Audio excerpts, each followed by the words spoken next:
Saan? If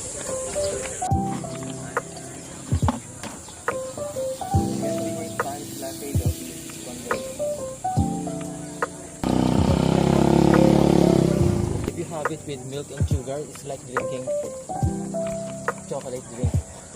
Very good. What time do you start?